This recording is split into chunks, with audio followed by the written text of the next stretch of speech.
Alberto Machado, hoje advogado, mas fui promotor de justiça no estado de São Paulo por 30 anos e sou também professor da Unesp há exatos 30 anos, onde eu tenho privilégios tais como de ter sido professor do Ângelo Ferraro. Eu queria dizer, portanto, que ao longo desses 30 anos como promotor público e professor da Unesp, eu me considero um profissional do direito, filho da abertura democrática e da Constituição de 88. Toda a minha carreira, ela coincidiu exatamente com aquele momento da consolidação da democracia, o fim do regime militar, consolidação da democracia no Brasil e de construção, de afirmação da efetividade da Constituição de 1988. Portanto, dá para entender o desencanto que eu experimento neste momento, mais ou menos como esse revelado pelo professor Cláudio Lembo, quando eu vejo, e todos veem claramente, o derretimento da Constituição de 1988, do Estado Democrático de Direito, enfim, do princípio da legalidade no país. E várias medidas judiciais atestam, revelam e confirmam que este derretimento que presenciamos hoje, ele, além de real, ele é algo que não começou agora. A luzinha amarela já tinha de ter acendido quando o Joaquim Barbosa e o Supremo que ele presidiu condenou aqueles vários réus do mensalão, sendo que muitos deles não deveriam ter sido julgados pelo Supremo Tribunal Federal, que não era o juiz natural. Portanto, começou ali a violação do juiz natural.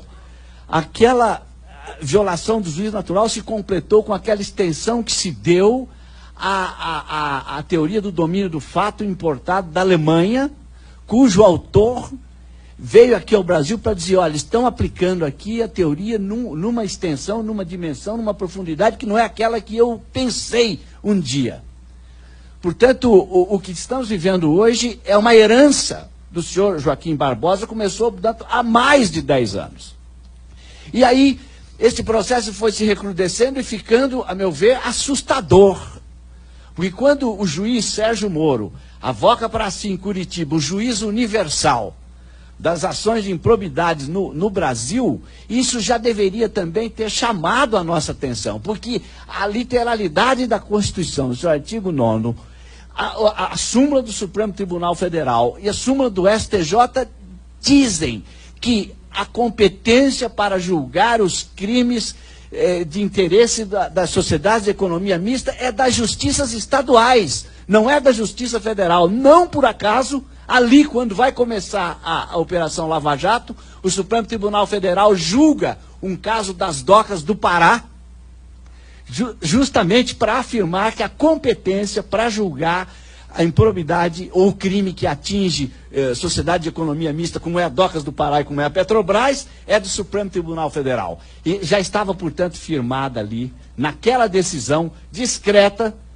das Docas do Pará, o que o Supremo Tribunal Federal dizia se alguém levantasse, como levantou, a incompetência do juiz Sérgio Moro.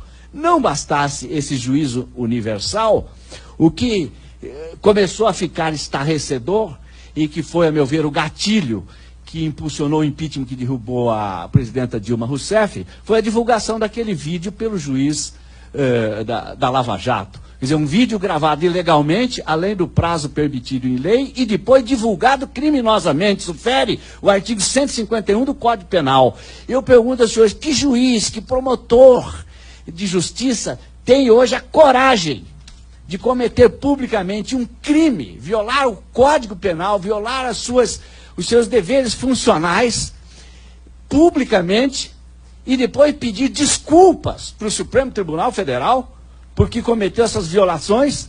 Que juiz de direito tem a coragem de colocar o seu cargo em risco se não tiver por trás de si um respaldo, se não tiver por trás de si forças irresistíveis que pudessem lhe dar sustentação? E o pior de tudo é que o Supremo Tribunal Federal perdoou. perdoou as violações dos deveres funcionários do juiz e perdoou o crime que ele cometeu. Com isto, não há dúvida de que o Supremo Tribunal Federal estava dando carta branca para aquele juiz violar a Constituição e cometer até crime.